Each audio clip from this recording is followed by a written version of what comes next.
This is Killer Innovations, a show about ideas, creativity, and how you can innovate. Welcome to the Innovator's Garage, where you learn to create your next game-changing killer innovation. Welcome to Killer Innovations. I'm your host, Phil McKinney. We are back in the studio this week, and we are broadcasting live. Plus, we also are live on Facebook and over at Zoom. Each week, you can join us by going over to killerinnovations.com/live. Today's show, we have a special guest. Now, Rodney Williams, who's our guest today, and I've met about a year ago, I guess it was, at an event that I host up at Keystone, Colorado, called Summer Conference. Rodney's company, Listener, was a company that was competing in what we call the Innovation Showcase. So we pick 8 to 10 companies, and they get a chance to have 8 to 10 minutes on stage to present to about 450 other executives. And afterwards, Rodney and I actually spent a fair amount of time together. But before we get into that, I want to give you a little bit of background on Rodney here. Now, I got Rodney's bio.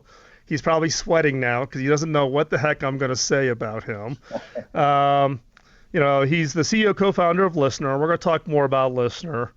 It's in the IoT space.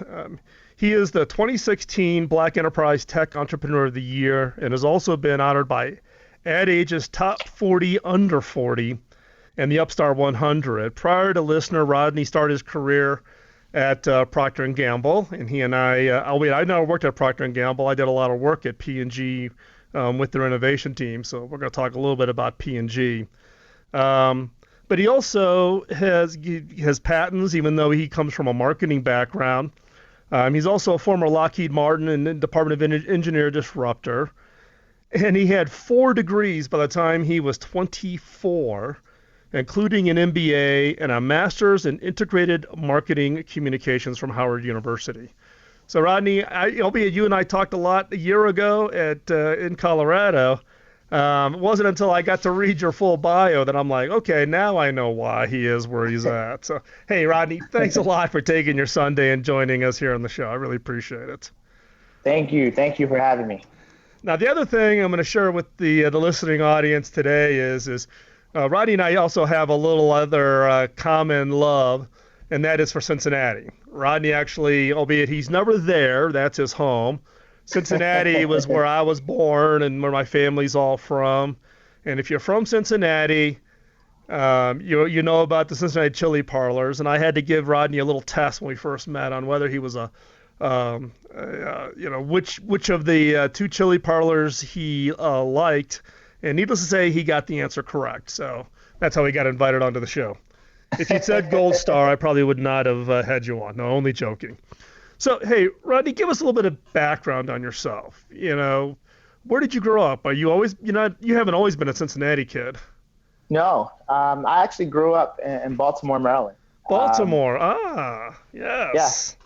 So I'm a Ravens guy, excited about football coming back. Well, you can't be a Bengals fan. Unfortunately, I'm not. So did you have siblings? Yeah, I'm the youngest of 6. Youngest of 6. Sounds like my wife. My wife's is the kind of the pseudo middle of 6. So I'm used to having. I'm married into a big family. So you were the youngest, though. I was the youngest, and I was the youngest by 7 years. Wow. The joke was that my childhood was totally different than everyone else's. Or at least that's what your siblings tell you, right? Yeah, because I have no clue. I can't cross-reference check. I don't have any experience. But my family is actually originally from Jamaica as well. Okay. So was your childhood kind of a normal childhood growing up?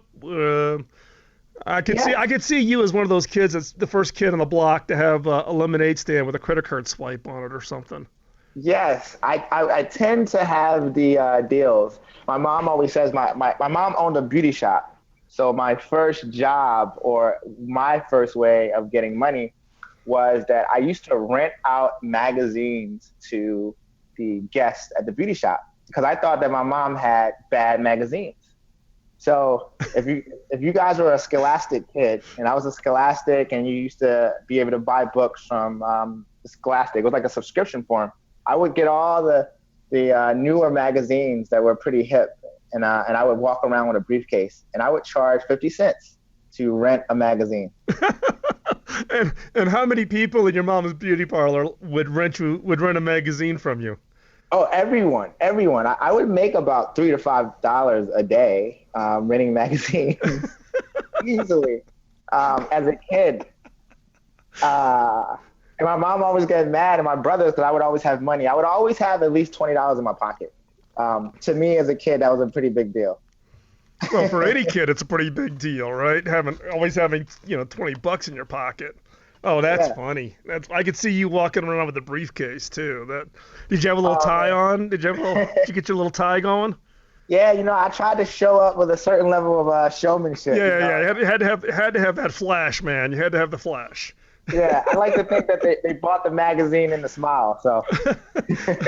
and you were probably one of the. How old were you when you were doing this? I was about 7 and 8. Okay, so you were still in the cute age period too, right? So cute kid, dressed real sharp, had the tie, little briefcase, but you had the hip magazines. Had the magazines. I always joked about it because it was right around the same time the other kids in the neighborhood wanted to cut lawns, and I totally was not about that. I was like, I think I can do something a little bit different.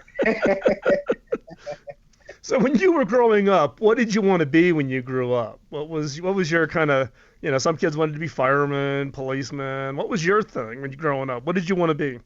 Well, the interesting thing is I used to watch Lifestyles of the Rich and Famous. That was my favorite show growing up, and with Robin Leach. And I understand it's but as a kid in Baltimore, it was the first time I would see. A lot of the guests on that show were owners, they were CEOs, they were really accomplished professionals. And I used to always wonder, like, what did they study? What did they create? And there was a common thread. They all were owners or creators. And I always wanted to do something like that. I wanted to figure out how to become that. And so, so your dream was what? To start a company, or? The dream was I always wanted to be a successful CEO of a huge company, and I even to this day, since day one, I've always told everyone a listener never to call listener a startup. I've always hated calling it a startup.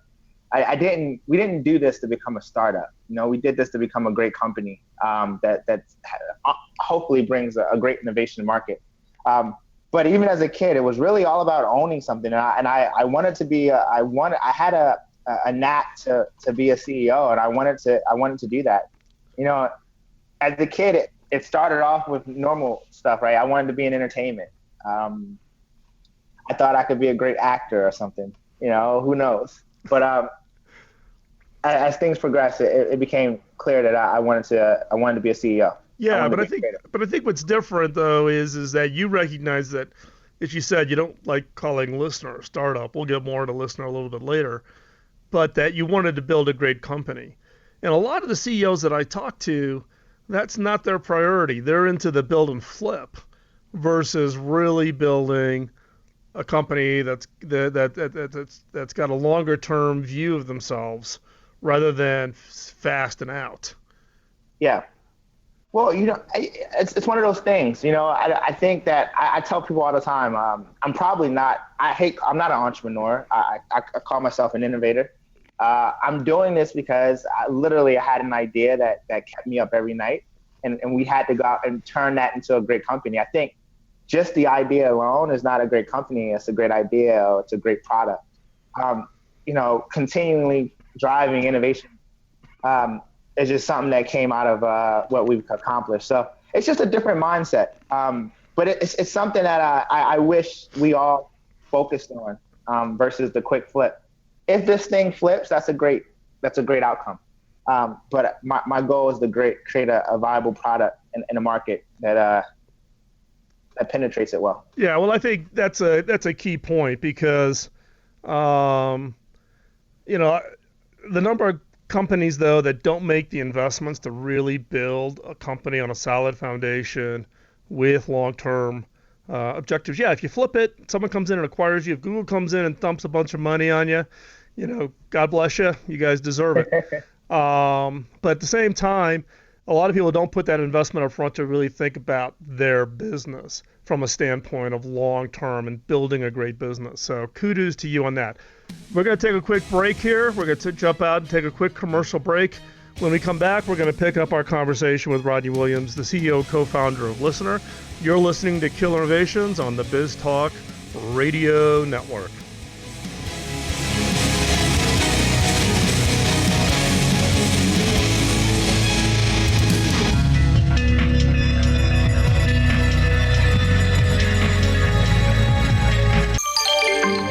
BizTalkRadio.com.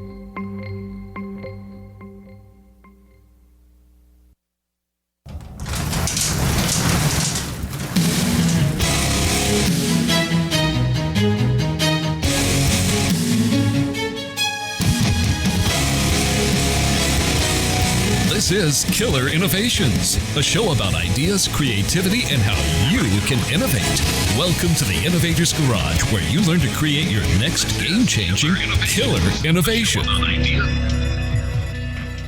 Welcome back to Killer Innovations. I'm your host, Phil McKinney. Thank you for coming back and joining us. We're picking up our conversation with Rodney Williams, CEO and co-founder of Listener. Listener was a company, and Rodney participated in an event I hosted about a year ago as part of the Innovation Showcase. We'll get more into Listener here in a little bit. But Rodney, I wanted to pick up. We heard about your first entrepreneurial efforts in renting magazines. But I saw in your degree, in the list of your degrees, you have an MBA, but you have a degree in integrated marketing from Howard. What the heck is integrated marketing? All right, so the integrated marketing degree was actually from West Virginia University. Oh, okay. Yeah, so I went to undergrad at West Virginia. It was, at the time, I actually ran a promotional company called 220 Productions. And we were doing things like email campaigns and throwing events. And I actually started to understand that I had a knack for marketing. At the time, I also had a job offer to work at Lockheed Martin. So while I started to work at Lockheed, I did the integrated marketing degree. I thought it was a way for me to get a broad sense of marketing, and that's kind of what it was. It talked about marketing in a sense of every attribute, right? The fact that there's a social element, there's a press element, there's direct marketing, there's indirect, there's all the different components that make the entire marketing story. And it was actually a great degree. It was a great degree that kind of, again, sparked my interest in marketing and made me go after P&G in a big way. So you ended up at P&G. So, Procter & Gamble is viewed by many in the world as kind of being a great, almost like a postgraduate degree program. You go become a product manager at Procter & Gamble and get put through the P&G process. So what did you learn? You were there, 4 years? Is that right? Yeah. So what did you learn over the 4 years? Because you were a product manager at P&G, right? Yeah, I was a brand manager. Oh, brand manager. That's right. Yeah. I first of all, I always say I worked with the smartest people I ever met outside of Listener. But it was an incredible learning ground. I mean, the talent that's there, the pace, the expertise across, the autonomy that they give you the moment you get in the door. I mean, there's a high level of confidence in the way they recruit, in the way they give responsibility to each employee. And I loved it. A lot of my mentors are still there. A lot of the people that I look up to. And I got a chance to, when I started to work at Pampers, Lucas Watson, who was at Google. He was at YouTube for a bit. Now he's at Intuit, I think. But Jody Allen was also on Pampers. And I just had these incredible leaders that let me think and try to build a great business. So who would have thought that the path to Silicon Valley was through diapers? So what's interesting, when you look at the diaper alumni, there's a lot of folks went digital because if anything about diapers was the first P&G product to ever sell online. And at one point in time, it was 52% of the e-commerce business of P&G as a whole. Was diapers. Diapers. It's just when a mom becomes, the first thing that happens when a mom becomes pregnant and she knows the sex of her baby, she goes online and she asks other moms for help. So it's actually an extremely digitally savvy consumer that spreads across a number of different market segments. So, the point of entry digital program for Pampers was we were the first brand on Facebook. We were the first brand on Twitter. And there's a laundry list of things that P&G or Pampers did first in terms of digitally. Well, I can speak from experience, given I've got 4 grandkids. Number 5 is due up here soon. And I can tell you from my 2 daughters' perspectives, they'd much rather order their Pampers online than actually have to go pick up that huge box and stick it into a shopping cart and then check it out and then wheel it out and put it in the car. Having it show up on the front doorstep is obviously, much more convenient, and it's a nice, easy reorder thing, right? Because the kids are going to be in those diapers for the first couple of years. I like to think about even Jet.com's Mark. His first company or his first e-commerce site was Diapers.com. That's right. Yes, that is right. And that sold to Amazon. Trust me, it was an extremely forward-thinking e-commerce business back in 2008 and 2007. So were you on Pampers the entire time you were at P&G? I was on Pampers the entire time. Oh, wow. The entire time. Wow. Yeah. Yeah. Well, you and I we were talking a little bit during the commercial break about the fact that we both know Bob McDonald, who was the CEO at P&G at the time. I got to know Bob because of my previous role at HP, and I got tagged on the executive team at HP as being the local guy because I knew Skyline Chili, Grater's Ice Cream, Montgomery and Ribs, so I could go to Cincinnati and entertain the Procter & Gamble executives, and I could talk the local lingo of Cincinnati. Yeah. So I ended up with the executive relationship responsibility with Bob. Who I thought was a phenomenal, CEO, given that he'd come up through the whole Procter & Gamble. What was your experience with the senior management team there? Did it change a lot with the changing when Lafley left? And yeah, it's a promote from within culture. So you'd be surprised how the leadership all kind of resemble each other. Mm-hmm.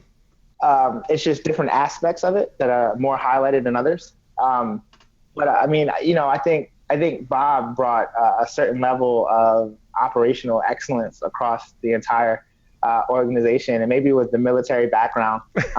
Yeah, that is kind of Bob's mode of operation. He does bring that military perspective.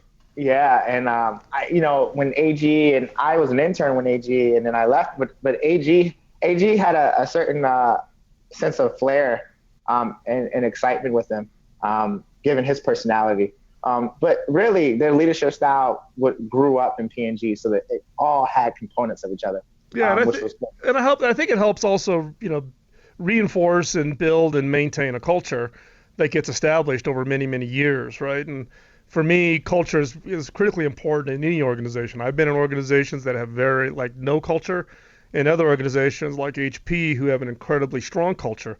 And believe me, I'd much rather work in an organization with a strong culture where it's more predictable. The employees know what the rules are. They know how to operate. They know how to get things done. So we're going to take another quick commercial break here. When we come back, we're going to pick up our conversation with Rodney Williams, CEO and co-founder of Listener, and learn about Listener, what it does, and why I'm so excited about the product, and give Rodney a chance to share that with you, the listener. So stay tuned. Be right back. You're listening to Killer Innovations on the BizTalk Radio Network.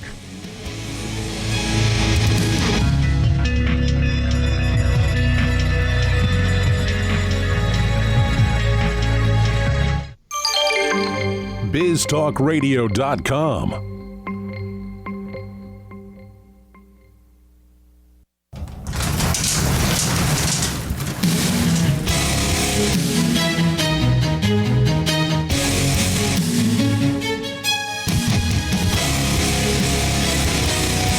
This is Killer Innovations, a show about ideas, creativity, and how you can innovate. Welcome to the Innovator's Garage, where you learn to create your next game-changing killer innovation. Welcome back to Killer Innovations. I'm your host, Phil McKinney. Picking up our conversation with Rodney Williams, CEO and co-founder for Listener.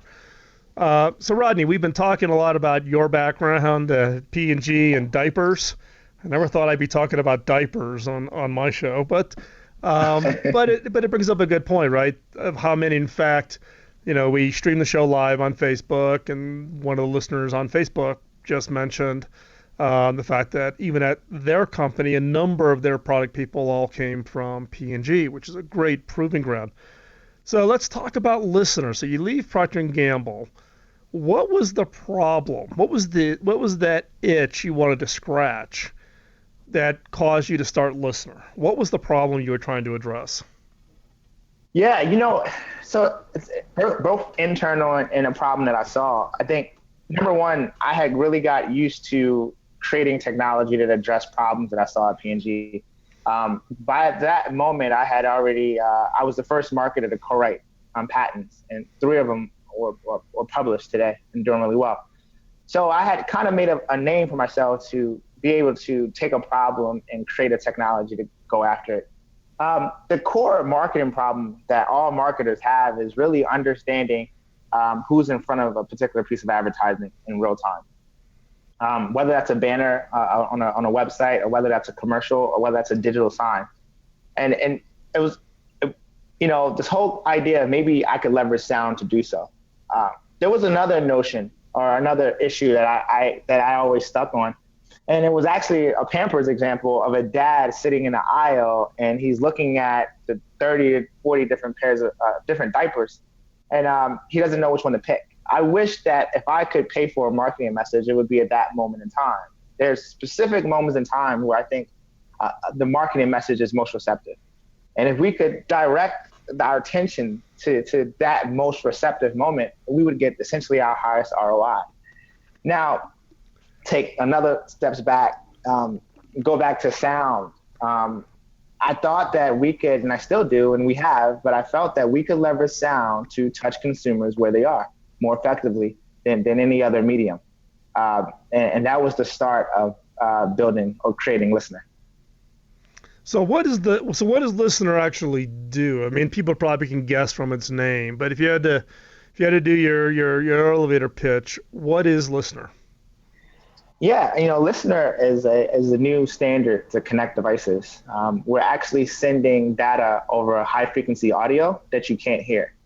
So hence the name. It's completely silent to the human ear, but devices with microphones or devices with the ability to broadcast sound have the ability to play or hear or listen to our what we call smart audio or smart tones.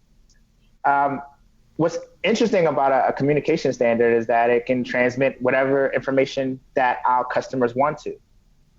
So whether it is that marketing message because you're standing in store and we're playing our tones over the speaker systems, or if you're sitting on a couch at home and you're watching a television programming and we're sending information about what you're watching to your device, all of these are examples of us just sending data over audio.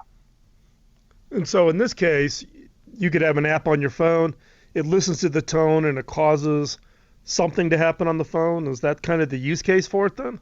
Exactly. I mean, that is the core use case that we were founded on, about us, devices without technology, listening for the smart tone, decoding that information locally, so never making server calls to understand what to show you, and then having some level of response.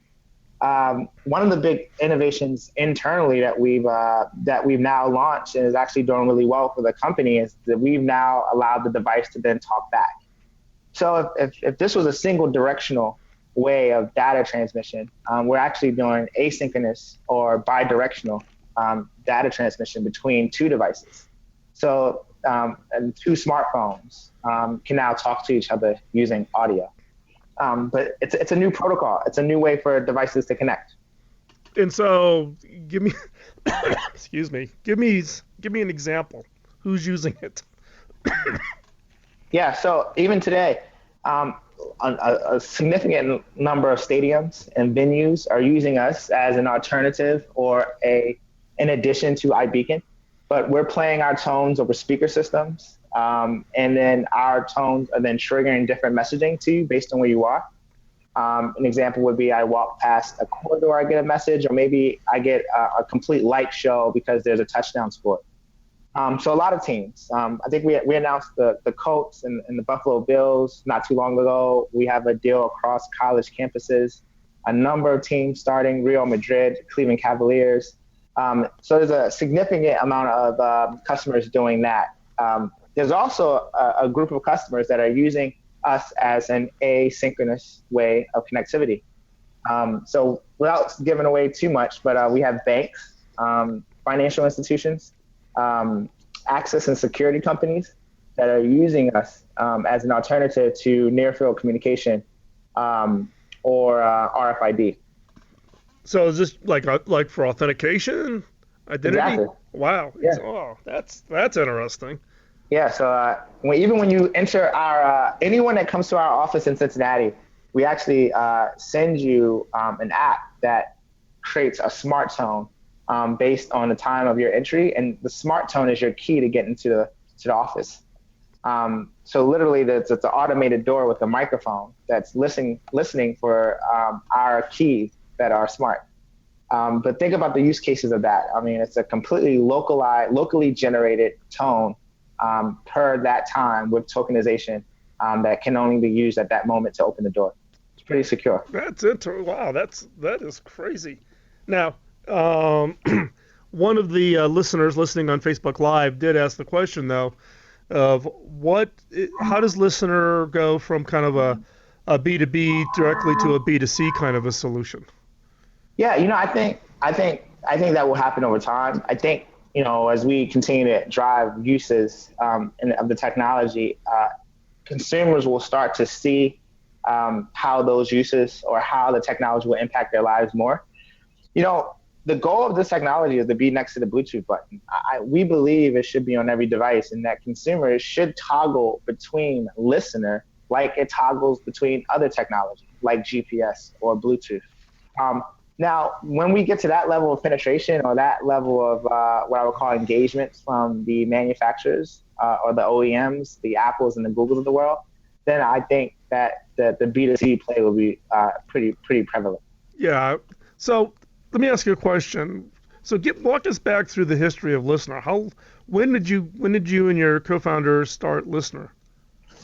Yeah, so I had the idea in January 2012. I wrote, the best thing I learned at P&G is that you can write a patent without actually figuring out how to make it work. That's the trick of everybody who does patents, right? You don't have to actually build it. No, patents don't have source code. Patents are diagrams and claims, and I got really good at that. Now, I went on a competition called the Startup Bus, where you get up and you tell your idea, and people gravitate towards your idea. That initial group that gravitated towards this idea became the initial founders. We ended up winning the Ohio Startup Bus and was on stage at South by Southwest. So that's really how we started. The next 3 months, we made it a company. It was just a presentation and a couple ideas.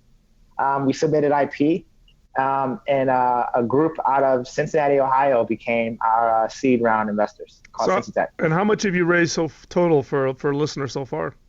So far, we've raised about $15.5 million. Wow. All primarily Cincinnati, or did you reach out beyond? No, that's probably why I'm on the road so much. No. A market like Cincinnati doesn't have a significant amount of investors. Outside of our seed round, that's probably the last bit of Cincinnati. So literally maybe 14.5 million. Oh, wow. Okay. Came out of Cincinnati. Intel Capital was our latest investor who led our Series B. And the biggest additional investor is out of Texas called Mercury, and Jump Capital out of Chicago. Yeah, well, I'll tell you, the Intel Capital guys, I've always been impressed because they don't shy about getting in, not really, maybe really early, but somewhat early. and then they stick with it for a long period of time. The portfolio companies that they've got, plus they host some great events for the CEOs of the portfolio companies to really help build out the network. And that's probably how you got introduced to us, because we have a really close relationship with Intel Capital. They refer a lot of companies to us for the Innovation Showcase and for some of our other work. So we're going to take another quick commercial break. When we come back, we're going to pick up our conversation here with Rodney Williams, CEO, co-founder for Listener. And stay right there. We'll be right back after this quick commercial break. You're listening to Killer Innovations on the BizTalk Radio Network.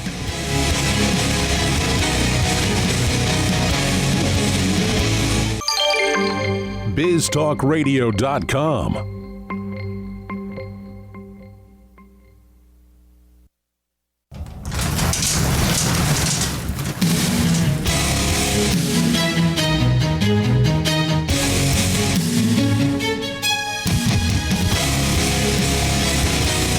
This is Killer Innovations, a show about ideas, creativity, and how you can innovate.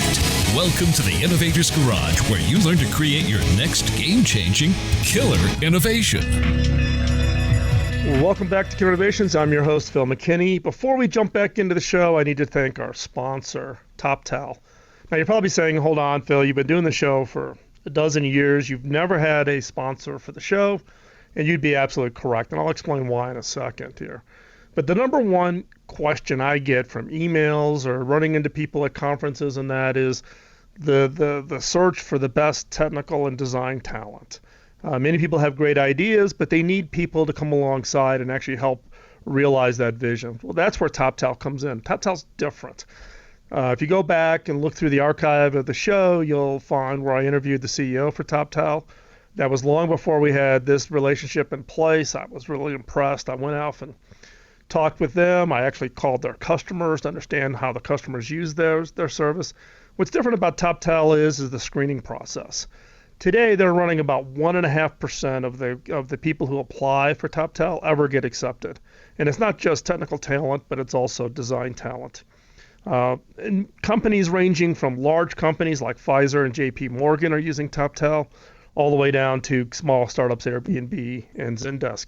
And what a lot of people don't realize is the technical teams behind startup companies at Y Combinator and many of the incubators are actually provided by TopTal. Now, what's different here is they're making a special offer for listeners of Killer Innovations. If you want to go off and try a project with them, a mobile app, a website, you name it, they'll match you up with just the right technical talent. It's not just technology, but it's also the personalities and relationships.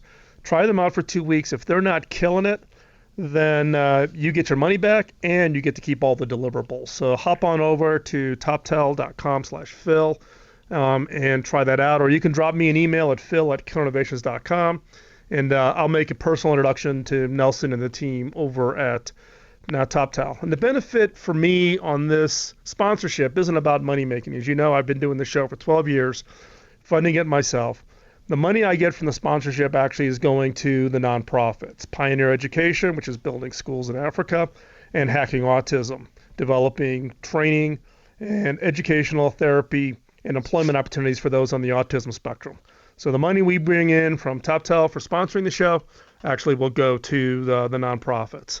So again, check them out, toptal.com/Phil. Show our sponsors a little bit of love. Their help helps me with the nonprofits. And all of that comes from the benefit for you, the listeners who have been supporting me on my nonprofits for over the last 12 years, and I greatly appreciate that. So, Rodney, let's pick up where we left off. The one question I have, you've done a lot in a very short period of time, right? So if you could go back and talk to the Rodney Williams of 24 as you were graduating from college, what would be that maybe one piece of advice that you would give to yourself now that you've got a little bit of hindsight's 2020? The real answer is, take more risk, do it faster, more aggressive. I think we, at 24, time, you don't understand time. And time is the greatest resource. It's one of the reasons why startups actually can outperform a huge corporation.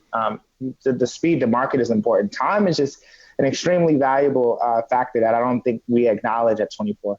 Yeah.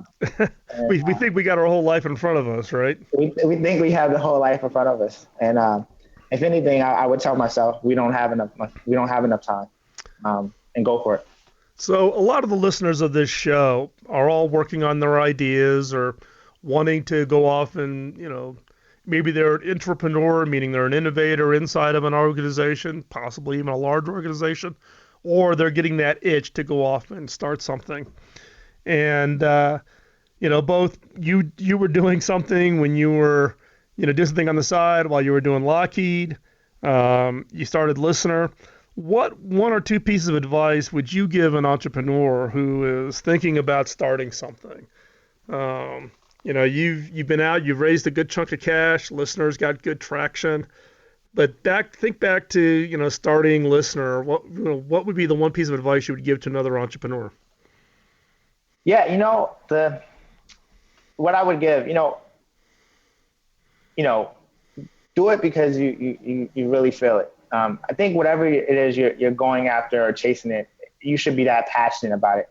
I think you should be as passionate as anyone, but have the ability to do whatever it takes. I think when I see entrepreneurs fall short, most of the time is post a great idea or post a great concept, is the ability to just go for it and take a substantial amount of risk. And then to learn whatever it takes and to do whatever it takes and not give up.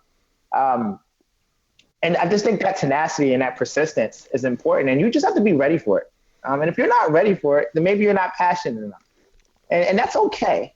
For someone, I had tons of ideas before Listener, and they weren't great ideas, and they didn't materialize like Listener did.